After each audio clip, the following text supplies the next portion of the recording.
নমস্কার, আমার চ্যানেলে সকলকে স্বাগত জানাই। আজকের টপিকস ক্লাস 9 এর বাংলা। বাংলা যে মূল টেক্সট বই সেটা আজকে আমি তোমাদেরকে পড়াবো। তার প্রথম পাঠ্য যেটি আছে সেটি হলো কলিঙ্গ দেশে ঝড় বৃষ্টি, মুকুন্দ চক্রবর্তীর লেখা এটি। তো টেক্সট পড়ার আগে সবাই যেভাবে গতানুগতিক পড়ো, আমি সেভাবে কিন্তু পড়াই না। আমার পড়ানোর স্টাইলটা একটু ভিন্ন, যাতে আমার প্রিয় ছাত্রছাত্রীরা খুব সহজে বুঝতে পারো। তো যে কোনো কবিতা বলো বা কাব্যাংশ বলো, বুঝতে গেলে তার একটা প্রেক্ষাপট জানতে হয়। অর্থাৎ তোমাদের তো পুরো পাঠ্যটা থাকে না, একটা অংশ থাকে। তাই তোমাদেরকে কয়েকটা জিনিস মাথায় আগে বোস করে নিতে হবে যে এর আগে কি ঘটেছিল, তাহলে তোমাদের বুঝতে সুবিধা হবে। তো দেখো, কলিঙ্গ দেশে ঝড় বৃষ্টি এটা নেওয়া হয়েছে চণ্ডীমঙ্গল কাব্য থেকে। স্বাভাবিকভাবেই একটা কাব্যের অংশ তোমাদের পাঠ্য, তাই এটাকে আমরা বলবো কাব্যাংশ। তো প্রথমেই মনে রাখবে, কলিঙ্গ দেশে ঝড় বৃষ্টি এটা কিন্তু কবিতা নয়, এটা কাব্যাংশ। কেন কাব্যাংশ? না, এটা চণ্ডীমঙ্গল কাব্য থেকে নেওয়া হয়েছে বলে। এখন যে মূল বইটা থেকে নেওয়া হয়েছে এই তোমাদের পাঠ্যটা, অর্থাৎ কলিঙ্গ দেশে ঝড় বৃষ্টি, সেটা হলো মুকুন্দরাম চক্রবর্তীর অম্বিকা মঙ্গলও বলতে পারো, অভয়া মঙ্গলও বলতে পারো, বা চণ্ডীমঙ্গলও বলতে পারো। তো দেখো, আগে একটা গল্প শুনে নাও কোথা থেকে এসছে এটা। তো শুরু করি গল্পটা। ইন্দ্রের পুত্রের নাম ছিল নীলাম্বর, আর নীলাম্বরের স্ত্রীর নাম ছিল ছায়া। স্বাভাবিকভাবে এই যে মঙ্গল কাব্যগুলো লেখা হয়েছিল, এই মঙ্গল কাব্যগুলো সৃষ্টি হওয়ার পেছনে আর একটা ইতিহাস আছে, আগে সেটা জেনে নাও।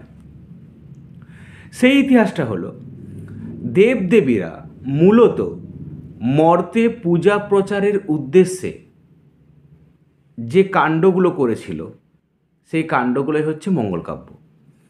অর্থাৎ মনসা তার পূজা প্রচারের জন্য যে ঘটনা ঘটেছিল সেগুলো নিয়ে যে কাব্যটা লেখা হয়েছে সেটা হচ্ছে মনসা মঙ্গল কাব্য। দেবী চণ্ডী মর্তে পূজা প্রচারের উদ্দেশ্যে যে ঘটনাগুলো ঘটিয়েছিল সেই ঘটনাগুলো নিয়ে যে কাব্য রচনা করা হয়েছে সেটা হচ্ছে চণ্ডীমঙ্গল কাব্য। আর ধর্ম ঠাকুরের পূজা প্রচারের কাহিনী বা কিভাবে মর্তে পূজা প্রচার হলো তার যে কাহিনী, সেটা হচ্ছে ধর্মমঙ্গল কাব্য। মূলত এই তিনটে মঙ্গল কাব্য আছে। এছাড়াও আরও অন্নদা মঙ্গল আছে, এরকম করে মঙ্গল কাব্য রয়েছে টুকটাক। তবে মূলত তিনটে: মনসা মঙ্গল, চণ্ডীমঙ্গল, ধর্মমঙ্গল এবং অন্নদা মঙ্গলের নামও বলতে পারো। তবে আমাদের যে পাঠ্য সেটা হচ্ছে চণ্ডীমঙ্গল থেকে নেওয়া হয়েছে। এই চণ্ডীমঙ্গলের সর্বশ্রেষ্ঠ কাব্যকার হচ্ছেন মুকুন্দ চক্রবর্তী। কোথাও কোথাও তোমরা হয়তো মুকুন্দ রাম চক্রবর্তী কথাটা পাবে, বাট জেনে রাখো যে মুকুন্দ চক্রবর্তী হচ্ছে আসল নাম। কারণ মুকুন্দের রাম চক্রবর্তী, রাম শব্দটাকে 2014 সালের পর থেকে বাদ দিয়ে দেওয়া হয়েছে। তো যাই হোক, শুরু করি গল্পটা। আমি প্রথমেই বলছিলাম যে ইন্দ্রপুত্র নীলাম্বর আর তার স্ত্রী ছায়া, এরা ছিল শিবের উপাসক, অর্থাৎ এরা শিবের পুজো করত। ঠিক আছে? তো দেবী চণ্ডী একটা প্ল্যান করছে। কি প্ল্যান? না, তার পূজা মর্তে কেউ করছে না, এমন কিছু তাকে করতে হবে যাতে মর্তে তার পূজার প্রচার হয়। সেই উদ্দেশ্যে কি করলো? না, দেবী চণ্ডী তার রূপ পরিবর্তন করে একটা বিষাক্ত কীটের রূপ নিল। এদিকে নীলাম্বরের অভ্যাস ছিল সকালে উঠে স্নান টান করে শিব পূজা করার পরে সে আহার আদি গ্রহণ করত। এক কথায় গোদা বাংলায় খাবার খেত আর কি। অর্থাৎ তার দিনের শুরুটা হতো শিব পূজা করার পরে। কি হলো না, যখন নীলাম্বর ফুল তুলছিল, একটা ফুলের ভিতরে দেবী চণ্ডী একটা বিষাক্ত কীট, যাকে পোকামাকড় বলা হয়, বিষাক্ত পোকার রূপ নিয়ে একটা ফুলের ভিতরে ঢুকে গেল। যেই সেই ফুলটাকে নীলাম্বর শিবের পায়ে দিল, চণ্ডী সেই কীট রূপে বেরিয়ে এসে শিবের পায়ে কামড়ে দেবে। তো শিব ভীষণ রেগে যাবে। রেগে যাওয়ার পরে কি করবে না, সে নীলাম্বরকে অভিশাপ দেবে। কি অভিশাপ? যে তোমাকে মর্তে মানুষ হয়ে জন্মগ্রহণ করতে হবে এবং মানুষের জীবন যে কতটা যন্ত্রণার সেটা তোমাকে বুঝতে হবে। তো যখন শিব নীলাম্বরকে এই অভিশাপটা দিচ্ছেন, তখন কিন্তু তার পত্নী ছায়া সেখানে এসে উপস্থিত হয়। ছায়া তখন শিবকে বলে যে আচ্ছা, আমার স্বামী চলে যাবে মর্তে মানুষ হয়ে, আমি এখানে দৈব সুখ অর্থাৎ দেবতারা যে সুখ ভোগ করে সেটা ভোগ করব, এটা তো হতে পারে না। তাহলে আপনি আমাকেও মর্তে প্রেরণ করুন। তখন শিবের কাছে অনেক অনুরোধ করার পরে ছায়াকেও মর্তে যাবার অনুমতি দেন শিব। তো নীলাম্বর যখন মর্তে জন্মগ্রহণ করে তখন তার নাম হয় কালকেতু। আর নীলাম্বরের স্ত্রী ছায়া মর্তে যখন মানুষ হিসাবে জন্মগ্রহণ করে তার নাম হয় ফুল্লরা। এখন তোমাদের প্রশ্ন হতে পারে, স্যার শিবকে কামড়ে দিল, শিব অভিশাপ দিয়ে দিল, এটা কি এতটাই সহজ ব্যাপার? ব্যাপারটা এতটা সহজ ছিল না। অ্যাকচুয়ালি আগেই চণ্ডী শিবের সাথে একটা প্ল্যান করেছিল যে এই ধরনের ঘটনা ঘটবে আর আপনি এই ধরনের অভিশাপ দেবেন। তো আমরা দেখলাম যে কালকেতু আর ফুল্লরা মর্তে এলো, অর্থাৎ কালকেতু নাম নিয়ে এলো ইন্দ্রের পুত্র নীলাম্বর, আর ফুল্লরার নাম নিয়ে এলো নীলাম্বরের পত্নী ছায়া। দুজন কিন্তু ভিন্ন জায়গায় জন্মালো, কিন্তু ঘটনাচক্রে আবার সে বলতে গেলে প্ল্যান অনুযায়ী কালকেতুর সাথে ফুল্লরার বিয়ে হলো। তো কালকেতু কি কাজ করত? কালকেতু কোন পরিবারে জন্মগ্রহণ করলো না, কালকেতু একটা ব্যাধের পরিবারে জন্মগ্রহণ করলো। ঠিক আছে? তো ব্যাধ মানে কি? সে পশু শিকার করবে এবং পশু শিকার করে তার জীবন চলবে। তো কালকেতু ওটা পেশা, এবং ফুল্লরার সাথে তার বিয়ে হয়েছে। ফুল্লরা কি করতো দেখো, কালকেতু যে পশুগুলোকে মেরে আনতো, মেরে আনার পরে ফুল্লরা সেগুলোকে ছাড়িয়ে মাংস তৈরি করে বাজারে বিক্রি করতো। তাহলে ফুল্লরার কাজ কি ছিল না, পশু ছাড়িয়ে মাংস তৈরি করে বাজারে বিক্রি করে অর্থ নিয়ে আসা এবং সেখান থেকে জিনিসপত্র কিনে নিয়ে আসা এবং সংসার চালানো। কালকেতুর কাজ কি?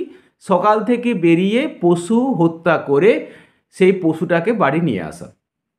তো এইভাবে তাদের জীবন কাটছিল। কিন্তু চণ্ডীর উদ্দেশ্য কি ছিল? মর্তে তার পূজার প্রচার হতে হবে। তাই চণ্ডী একদিন আর একটা প্ল্যান করলো। কি প্ল্যান না, প্ল্যানটা ছিল যে একদিন জঙ্গলের সমস্ত পশুকে সে লুকিয়ে দিল।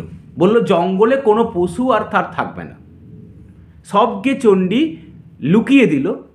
এবং কালকেতু যখন সকালবেলায় পশু শিকারের উদ্দেশ্যে সেখানে গেল, কালকেতু জঙ্গলের মধ্যে কোনো পশু আর পাচ্ছিল না। তখন কি ঘটল না, কালকেতু সারাদিন জঙ্গলের মধ্যে ঘুরে ঘুরে ঘুরে ঘুরে ঘুরে ঘুরে যখন হতাশ হয়ে বাড়ি ফিরে আসছে, তখন দেখল রাস্তায় একটা গোসাপ পড়ে আছে। কালকেতু মনে মনে ভাবল, যা হয়েছে হয়েছে, আজকে এই গোসাপটাকেই মেরে আমি তার মাংস বাজারে বিক্রি করে আজকের মতো সংসার চালাবো। যা ভাবা তাই কাজ। কালকেতু গোসাপটাকে মারলো এবং সেটাকে পিঠে করে নিয়ে এলো বাড়িতে। বাড়িতে গোসাপটাকে বাড়ির উঠোনে নামিয়ে রেখে কালকেতু বাড়ির ভিতরে গেল, অর্থাৎ ঘরের ভিতরে গেল জল খেতে। যেই জল খেতে গেছে, ফুল্লরা তখন কোনো একটা কারণে ঘরের মধ্যে ছিল না। সে গিয়েছিল পাশের বাড়িতে কোনো কিছু সবজি বা আনাজ ধার করে আনা যায় কিনা তার চেষ্টা করতে। গোসাপটাকে কালকেতু বাড়ির বাইরে রেখে ভিতরে যাওয়ার পর গোসাপটা তার নিজের রূপে এলো। আসলে বাস্তবে গোসাপটা ছিলেন দেবী চণ্ডী। কি রূপ নিল না, একজন সুন্দরী মহিলার রূপ নিল, যার শরীরে কালকেতু জল খাবার জন্য বাড়ির ভিতরে গেলে গোসাপরূপী দেবী চণ্ডী একটা সুন্দরী মহিলার রূপ নেয়। আর যেই রূপ নিয়ে বসেছে উঠোনের মধ্যে, সেই সময় ফুল্লরার ঘরের মধ্যে প্রবেশ। ফুল্লরা ঘরের মধ্যে প্রবেশ করে দেখে যে আরে, ঘরের মধ্যে উঠোনে এত সুন্দরী একটা মহিলা কোথা থেকে এলো। সঙ্গে সঙ্গে মেয়েদের যেটা স্বাভাবিক মন তাই ভাবতে শুরু করে। ফুল্লরা কি ভাবলো, কালকেতুর আজকে এত ফিরতে দেরি হচ্ছিল, এর অর্থ কালকেতু হয়তো এই মেয়েটিকে বিয়ে করে নিয়ে এসেছে। যা ভাবা, সঙ্গে সঙ্গে সে প্রথমেই সেই সুন্দরী মহিলাকে ফুল্লরা গালিগালাজ করতে শুরু করলো। স্বাভাবিকভাবেই দুজন মহিলা যখন ঝগড়া করে কি কি শব্দের প্রয়োগ করে তা আমি আর তোমাদের বলছি না, সেটা শুনতে তোমাদেরও খারাপ লাগবে, আমার বলতেও খারাপ লাগবে। তো ধুমধুমার ঝগড়া শুরু হচ্ছে। কারণ তোমরা একটা কথা মনে রাখবে, মেয়েরা সব কিছুর ভাগ দিতে রাজি থাকে, কিন্তু কখনোই তারা স্বামীর ভাগ দিতে রাজি হয় না। তো ঘটনা কি ঘটলো, এই ঝগড়া শুনে কালকেতু ঘরের ভিতর থেকে বেরিয়ে এলো। বেরিয়ে আসার পরে কালকেতু দেখলো যে ফুল্লরা আর সেই সুন্দরী মহিলা পরস্পর একে অপরের সাথে ঝগড়া করছে, এবং কালকেতুকে দেখেই ফুল্লরা কালকেতুকে আক্রমণ করলো। কিসে?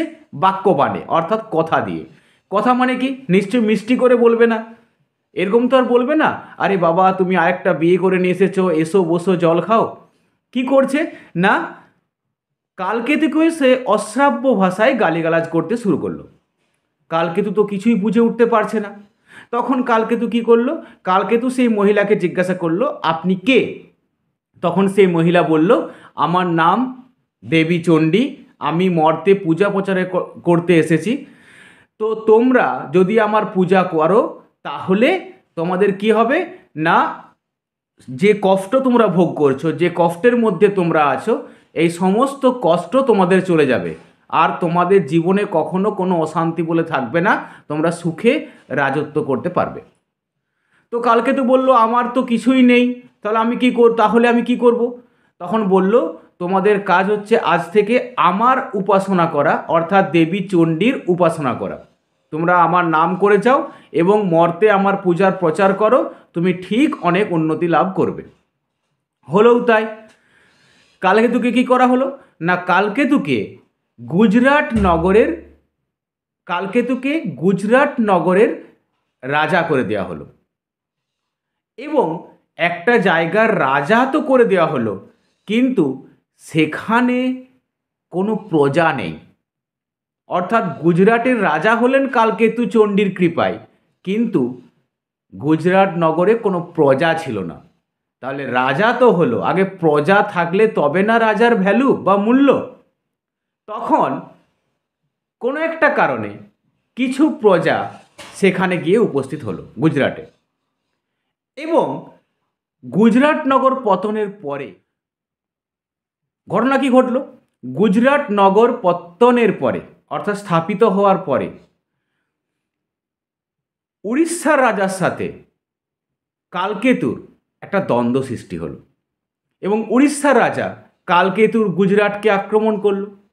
আক্রমণ করার পরে কালকেতুর গুজরাট নগরে তো বেশি প্রজা ছিল না, আর কালকেতু যুদ্ধে হেরে গেল। তো কালকেতু যুদ্ধে হেরে যাওয়ার পরে উড়িষ্যার রাজা কালকেতুকে জেলে বন্দি করলো। কোথায়? উড়িষ্যায় নিয়ে এসে, কলিঙ্গে নিয়ে এসে জেলে বন্দি করে রাখলো।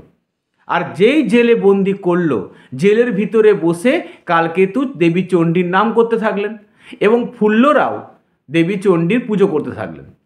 তখন দেবী চণ্ডী কলিঙ্গরাজকে একটা স্বপ্ন দিলেন। কি স্বপ্ন? যে যদি তুই না ছেড়েছিস কালকেতুকে, তাহলে কিন্তু তোর রাজ্য আমি শেষ করে দেব। স্বাভাবিকভাবেই কলিঙ্গরাজ এই স্বপ্ন দেখার পরে ভাবলো যে এটা হয়তো কোনো দুঃস্বপ্ন আমি দেখেছি, এরকম কোনো কিছুই ঘটেনি। পরের দিন আবার একই স্বপ্ন। কলিঙ্গরাজ অর্থাৎ যিনি উড়িষ্যার রাজা ছিলেন, তিনি বললেন না, কোনো মতেই ছাড়া সম্ভব নয়, আমি ছাড়বো না কালকেতুকে। অর্থাৎ স্বপ্নের মধ্যেই দেবী চণ্ডীর সাথে উড়িষ্যা রাজের, অর্থাৎ আমরা এখানে কলিঙ্গরাজ বলবো, কলিঙ্গরাজের একটা দ্বন্দ্ব হতে থাকলো। 3 দিনের স্বপ্নে দেবী চণ্ডী কলিঙ্গরাজকে বললেন তুই ছাড়লে ওকে ছাড়, না হলে আমি গোটা কলিঙ্গকে ডুবিয়ে দেব।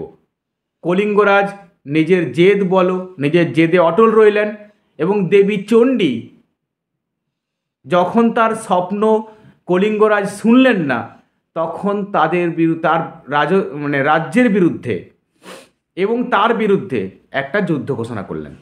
বাস্তবে চণ্ডীর মূল উদ্দেশ্য কী ছিল না, কলিঙ্গের যে প্রজাগুলো রয়েছে, যে প্রজারা ছিল, তাদেরকে যে কোনো উপায়ে গুজরাটে নিয়ে আসা এবং কালকেতুর রাজ্যকে একটা সমৃদ্ধ করা, প্রজা নিয়ে আসা। তো কি করলো, ঠিক গঙ্গার সঙ্গে চণ্ডী একটা প্ল্যান করলো এবং প্ল্যান করে কলিঙ্গের প্রাকৃতিক যে বিপর্যয়, কলিঙ্গে একটা প্রাকৃতিক বিপর্যয় তৈরি করলেন। সেটা কে তৈরি করলো? দেবী চণ্ডী। এমন ভয়ঙ্কর প্রাকৃতিক বিপর্যয় যা মানুষ আগে কখনো দেখেনি, অর্থাৎ কলিঙ্গের অধিবাসীরা কখনো দেখেনি। সেই প্রাকৃতিক বিপর্যয় শুরু হচ্ছে, আর তোমাদের কলিঙ্গ দেশে ঝড় বৃষ্টি আরম্ভ, কাব্যাংশটাও শুরু হচ্ছে। একটা কথা মনে রাখবে, কলিঙ্গ দেশে ঝড় বৃষ্টি নামে কোনো কাব্যের অংশ ছিল না। এই নামটা দিয়েছে মধ্যশিক্ষা পর্ষদ। যেটা চণ্ডীমঙ্গলের নামটা আছে সেটা হচ্ছে কলিঙ্গ দেশে ঝড় বৃষ্টি আরম্ভ নামে। সে আরম্ভ শব্দটাকে মধ্যশিক্ষা পর্ষদ থেকে অফ করে দেওয়া হয়েছে। তাই তোমরা এখন যেটা পড়ছো বা পড়তে চলেছো সেটা হচ্ছে কলিঙ্গ দেশে ঝড় বৃষ্টি। এটা একটা কাব্যের অংশ, চণ্ডীমঙ্গল কাব্যের অংশ। তোমরা অম্বিকা মঙ্গলও বলতে পারো, অভয়া মঙ্গলও বলতে পারো। এটা হচ্ছে মূল কাব্যগ্রন্থের নাম। কাব্যকার হচ্ছেন মুকুন্দ চক্রবর্তী। তো তোমরা এটা খেয়াল রাখবে সব সময় যে তোমরা যখন উত্তর লিখবে কলিঙ্গ দেশে ঝড় বৃষ্টি থেকে, তখন এটাকে তোমরা কবিতা বলবে না, এটাকে বলবে কাব্যাংশ। তো এই হলো কলিঙ্গ দেশে ঝড় বৃষ্টির কাব্যাংশর প্রেক্ষাপট, অর্থাৎ কিভাবে শুরু হলো তার আগের কাহিনীটা। এর পরের দিন তোমাদেরকে আমি কলিঙ্গ দেশে ঝড় বৃষ্টির প্রত্যেকটা শব্দের অর্থ বলে বলে বুঝিয়ে দেব। অর্থাৎ একটা কাব্যাংশের যে বাহ্যিক অর্থ এবং যে আভ্যন্তরীণ অর্থ, যে কোনো কবিতা বা কাব্যাংশের দুটো করে অর্থ থাকে। একটা হচ্ছে বাহ্যিক অর্থ, একটা হচ্ছে আভ্যন্তরীণ অর্থ। আমি দুটো অর্থই তোমাদেরকে বুঝিয়ে দেব এবং তারপরে নোটসও আমি লিখিয়ে দেবো। এবং তোমরা জানো এটা ভালো করেই যে আমার একটা নতুন ধরনের নোটস সৃষ্টি করেছি আমি, যেটা বলা হয় ব্যাকআপ নোটস। অর্থাৎ 9-এ কলিঙ্গ দেশে ঝড় বৃষ্টি থেকে যাই বড় প্রশ্ন আসুক না কেন, সেই জায়গাতে তোমরা ব্যাকআপ নোটস লিখলে 5-এর মধ্যে 4 অবশ্যই পাবে। কখন লিখবে ব্যাকআপ নোটসটা? যখন তোমার কমন থাকবে না। তো ছাত্রছাত্রীরা, আজ এ পর্যন্তই। ধন্যবাদ।